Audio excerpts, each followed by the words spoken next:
Aloha and welcome to Live at the Legislature. I'm Jill Kuramoto. Every week we sit down with Hawaii senators to talk about the issues and the events that are happening within the Senate during this legislative session. And this morning we have Senator Michelle Kidani joining us, and Senator Kidani represents District 18, which encompasses Mililani to Waikele to Waipio. Senator Kidani is the chair of the Senate Committee on Education, and she is also the Senate Vice President. Good morning and welcome. Thank you for joining us. Good morning. So, education, of course, grabs everyone's attention because the issues affect literally everyone. So let's talk about some of the issues that are moving through the session. And one of them addresses the teacher shortage, which we know has been a long problem here in Hawaii. So Senate Bill 3070 creates a teacher stipend program. Let's talk about that. How does this address the teacher shortage? Well, the teacher shortage has been around for a number of years, and it's not just in Hawaii, it's nationwide. But we have a harder time filling the slots in Hawaii because the cost of living for many new teachers. A couple years ago, we did some studies and found out that we have about 5,000 substitute teachers, and of that 5,000, 57% already had their BA degrees. So we're looking at a way to bring them back into the system and get their teaching certificates. So last year we started the teacher stipend program, and we were able to get $400,000 in funding. So this bill this year is to continue that program and hopefully get more funding into the budget and continue looking at those that are already in the system teaching in our DOE schools, with not just the substitute teachers, but you have emergency hires, you also have educational assistants. But we do have a local pool of teachers, and this is what I want the Department of Education to take a good look at and recruit from here. And so we call the program Grow Your Own. And this sort of expands upon that, I think, correct, right? Yes. So tell us about Grow Your Own and how is that? So this is the program that we are working closely with the College of Education. So to qualify, you have to be a teacher within the public school systems, maybe a substitute teacher, an emergency hire, educational assistant. And the program is a three-semester cohort class. So the first cohort will be graduating next summer, and so we'll have 53 more teachers in our program. And we do have a list, and we are asking them to, if they're out there and wanting to get their teacher certificates, to please get in touch with the University College of Education so that we can build on our list, as we will have more funding coming up through this bill. And it really ensures that students that go through the UH system stay within the state system. Correct. And the reason why we prefer to look at the local talent that we have is because they're already living and working in our community. And one of the things that I said was it's hard to get the recruits to stay when we bring them from the mainland because cost of living is so high. And a lot of them can't find inexpensive housing, and so they don't stay that long. But we're looking at those who are already here and in the program already, and we know that they obviously love teaching because they've been in the classrooms for many years. So this is a way to get them fully certified with their teaching certificates. That sounds terrific. Well, let's talk about another bill. This is the Farm to School Pilot Program, which is expanding through Senate Bill 2387, and it really appears to be a win-win-win situation. So tell us about how this measure would actually help expand the pilot program. So the pilot program, well, it was a brainchild of former Lieutenant Governor Shan Tsutsui, and he piloted it, and they started with Kohala on the Big Island last year, and I had an opportunity to go and see what they were doing. And they brought in a chef by the name of Greg Christensen, who took the program, and what they did was use local produce from the Big Island and local cattle, and it was really something nice to see that the kids were so excited. And we were at the elementary school, and when lunchtime came, they all ran into the cafeteria and they stood in line, and they were trying to tiptoe to see what they were going to eat, what was on the lunch menu that day. And it was really exciting because this is not something I've seen before when I visited cafeterias. Yeah, usually they're not that excited. Making faces or whatever. So it's a program that worked, but more importantly, I think when we talk about sustainability and we talk about our local farmers, people think that we don't have enough ag land, and I assure you that right now we have plenty of ag land. It's the lack of farmers that is not, helping us. And for that purpose, we're trying to use local produce. But one of the things that we found out is that the State Department of Education has the same lunch menu every day for every school. And a local farmer cannot produce one product for the entire state. So we're looking at them revising it so they can look at the local produce in their area. And so as long as they're matching their, the half cup of fruit or vegetables and their meat, et cetera, to what is required by USDA, take any of the menu items and do whatever they can for that school or that area. And I guess literally we're growing our own farmers too. Hopefully That's the correct. kids will grow up and want to be farmers. Well, it's an economic development for the farmers too, because if you want the farmers to farm, they need to be able to sell their produce here. And it also is more nourishing for our students because they're getting fresh fruits, fresh vegetables, fresh meat. Well, let's go on to another subject. It's a very special week here at the Capitol. So often we hear about many of the problems within our public school system, but there's many successes. And Education Week is this week, and we are celebrating the excellence in education. So let's talk real briefly about some of the people we're honoring and some of the events that are happening this week. Who are we going to be seeing here at the Capitol this week? Well, this week we'll see some of the award-winning teachers, like our Milken Award winner, our Teacher of the Year, students like the Wailua Robotics national champions, actually international champions in robotics, and Emily Smith, Mililani product, who's doing some community service. Nice plug there for Yes. Mililani.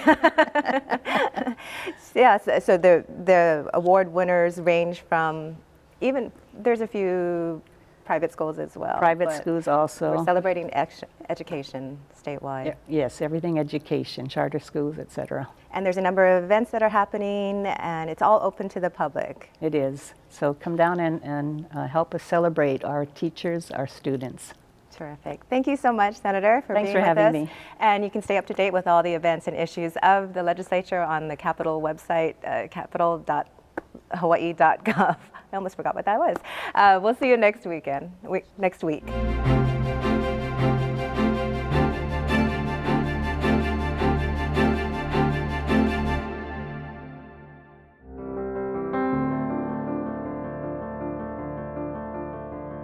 Live at the Legislature is a live half-hour weekly news program that focuses on the issues, legislation, and topics of importance emerging from this year's legislative session. Each week, state senators and representatives provide a variety of perspectives on the issues from both sides of the aisle. Tune in to Live at the Legislature weekly to get exclusive updates on what's happening in Hawaii's legislature.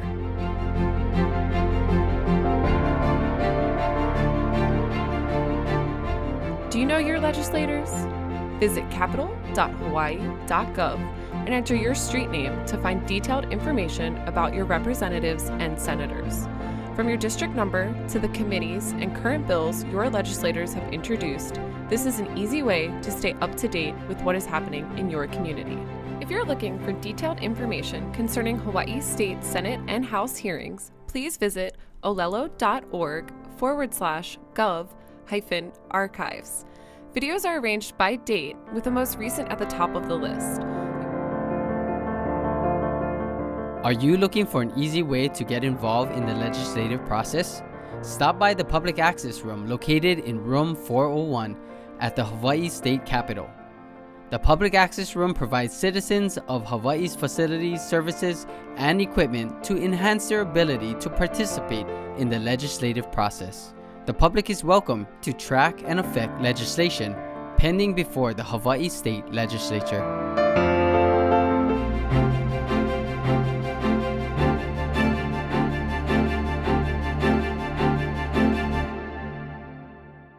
Good morning and welcome back to Live at the Legislature, where every week we talk to members of the House of Representatives about the bills, issues, and happenings at the Hawaii State Capitol. This week we have Representative Richard Onishi with us, the chairman of the House Tourism Committee.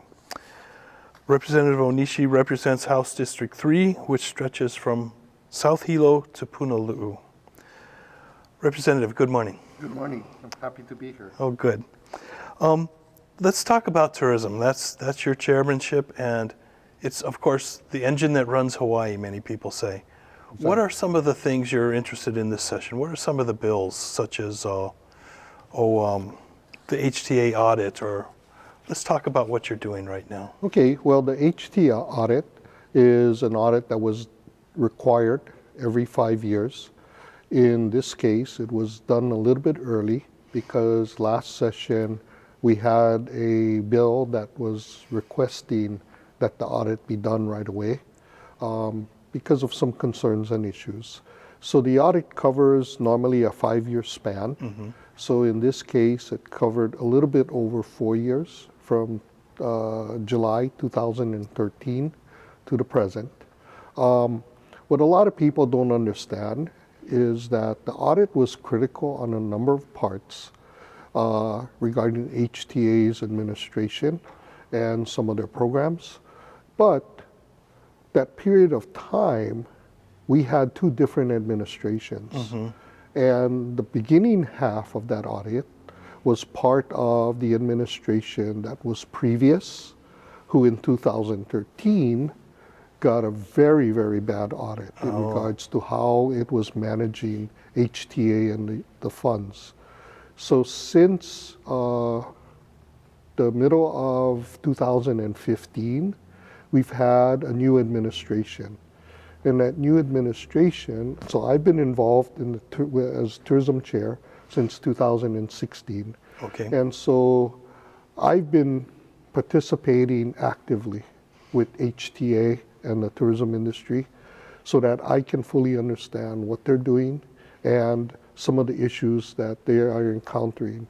And I can say that my assessment of HTA is that it is improving. I see. There's still more work that needs to be done, obviously, but they have taken, I think, great leaps forward in terms of trying to be more accountable. So it's like 2 different stories, the first part of HTA and then the second part. Exactly. And you think they're on a good line moving forward? I think they're doing a good job in progressing forward and addressing the concerns that were brought up in both audits. I see. Well, another big tourism issue is short-term rentals. On the Big Island, are you seeing short-term rentals like the rest of the state? And what does the House want to do about that? Well, on the Big Island, obviously, we have a lot more land. Neighbors are not so close together. There are some pockets where we've seen increased in unpermitted use of single-family homes or multi-family homes. But because the Big Island is very large and less populated, we don't see the same impacts as on Oahu, where they're beginning to infiltrate smaller residential communities and creating some concern with the local residents. So it is a big issue, and the House has been working on this issue for 3 years. And we passed the bill. Both the House and the Senate passed the bill 2 years ago to allow for Airbnb to be a tax collector. The governor vetoed it. Right. Last year, we worked the entire year trying to get a measure that the governor would be willing to support. We weren't able to accomplish that. The governor's office said that they would move forward with an MOU to do the tax collection. They came up with an agreement. The governor decided not to sign it again.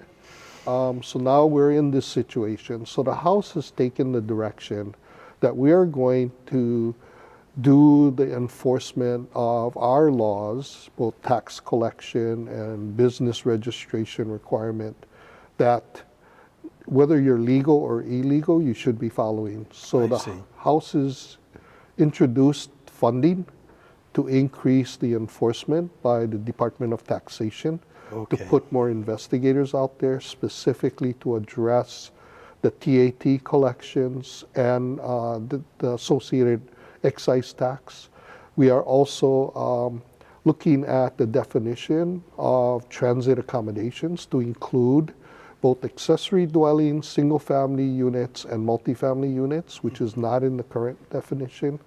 And we are also providing some enforcement money to the counties to allow them to enforce their zoning ordinances if they have in place certain types of requirements. For example, a separate tax rate, property tax rate for short-term rental types of properties.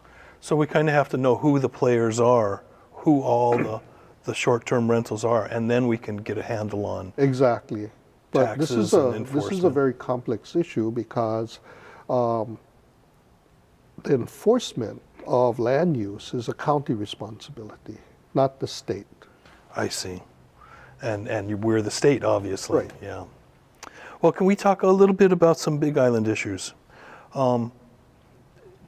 Education and highways. I mean, the Big Island's a big place, and you got to be able to drive, and the schools are far apart. Exactly. What are you working on about those two issues? Well, my district extends 56 miles along the Volcano Highway, Highway 11. And most of my districts, in terms of state government facilities, are schools and the highway. So I've been focused since I've gotten in 6 years ago to focus on helping the schools ensure that we have adequate facilities and resources in order for the schools to operate and help educate our children that are in my district. The other thing that I've been doing is we've been adding funding to improve the safety of Highway 11, which is the major thoroughfare from my district into Hilo. What's the condition of the highway now? The highway is pretty good. There are just some safety issues where roads intersect with the highway. And so we're trying to improve that. We have a bridge that's a one-lane bridge that's been there forever. So we were able to get CIP funding in order to improve that bridge and make it a two-way bridge I to see. make it a lot safer. Roads always need maintenance. They Always. get so much use, and yeah. Okay, well, thank you for joining us this morning. I think we've learned something about tourism and a little bit about the Big Island. And thank you all for joining us too. We'll see you again next week for Live at the Legislature.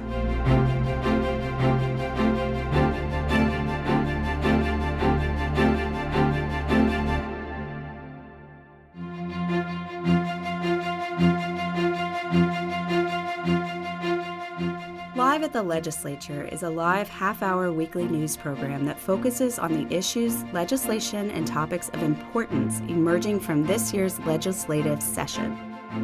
Each week, state senators and representatives provide a variety of perspectives on the issues from both sides of the aisle.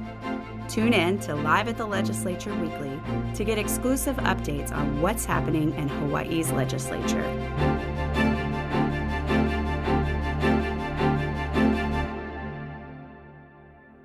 Are you looking for an easy way to get involved in the legislative process? Stop by the Public Access Room located in Room 401 at the Hawaii State Capitol. The Public Access Room provides citizens of Hawaii's facilities, services, and equipment to enhance their ability to participate in the legislative process. The public is welcome to track and affect legislation pending before the Hawaii State Legislature.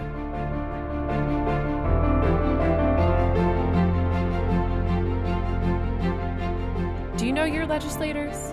Visit capital.hawaii.gov and enter your street name to find detailed information about your representatives and senators.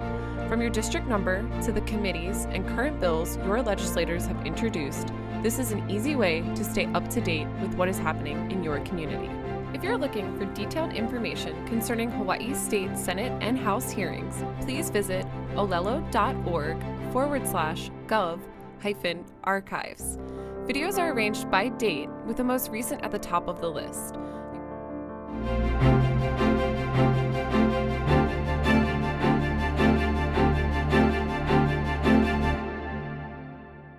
Good morning and welcome back to Live at the Legislature. I'm Ka'eo Kealoha Lindsay with the House Minority.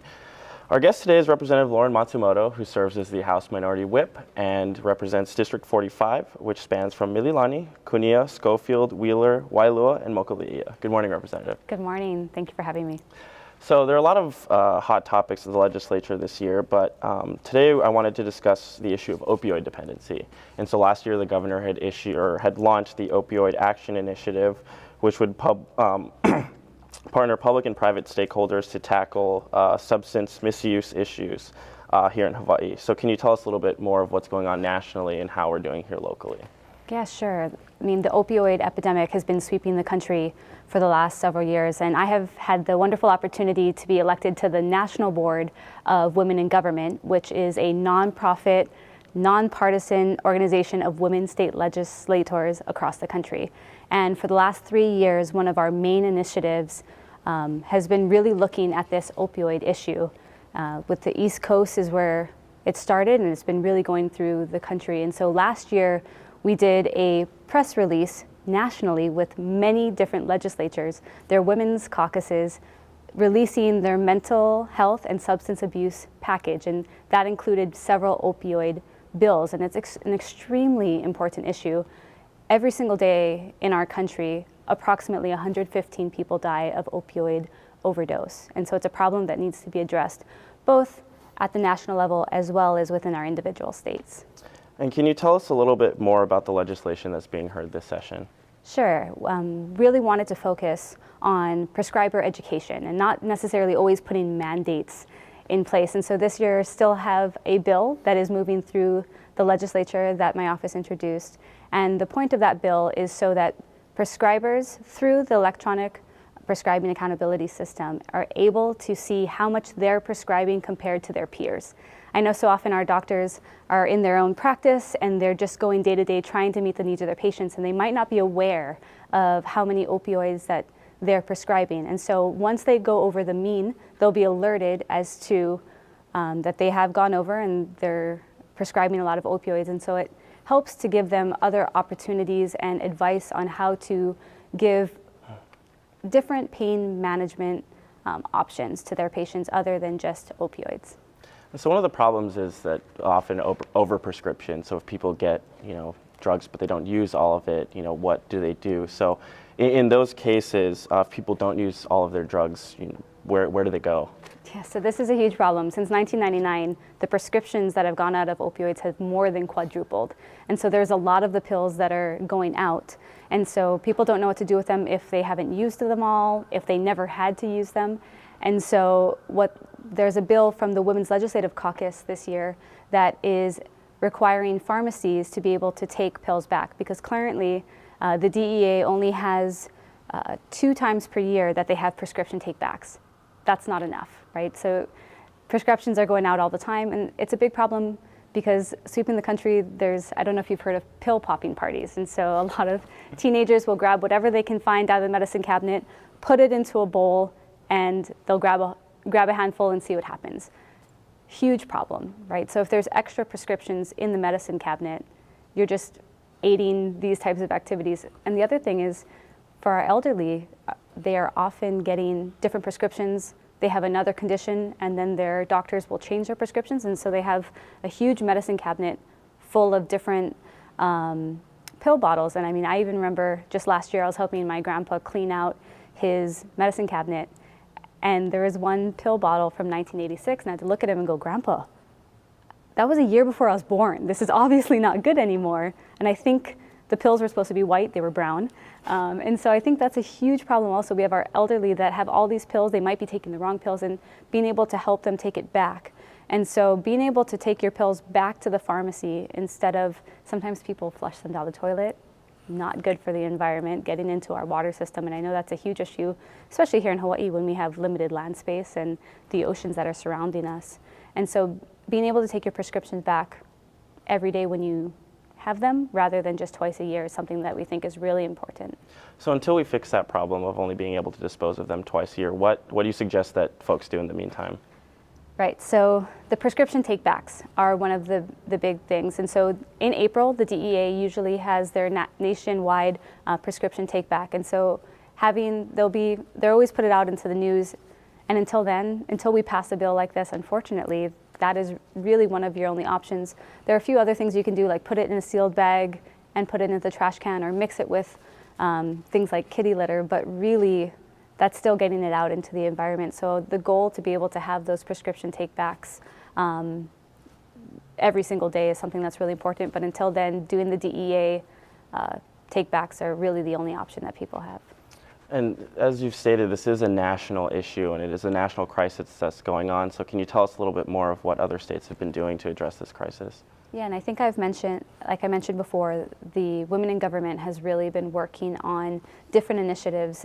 So I know in states across the country, they've really been working on alternative pain management. So whether that's having insurers be able to pay for things like yoga or exercise or physical therapy, so that they can do those types of exercises rather than just rely on pain medication. And a lot of times it's the awareness issue. So there's other bills going through to make people aware of how addicting opioids can be, how it often leads to heroin use. And so both alternative pain management as well as being able to have that education and awareness go out is something that's very important. And do you have, is there anything else that you wanted to say regarding opioids before we ran out of time? Yeah, I think it's just making people aware that it is a huge issue. And the word opioids has only really been coming out in the news in the last year or two. And I think people are finally being able to really realize that it's a problem. And like I said, knowing what's in your medicine cabinet helps really alleviate a lot of problems like the pill popping parties or inadvertently taking wrong prescriptions. It's very easy to overdose on opioids. And so being able to pass a few of these bills through the legislature, I think, is something that's important to make sure we curb this problem and just have happier, healthier lives. Representative Matsumoto, thank you for your time. Thank you to the folks for joining us. We'll see you next week.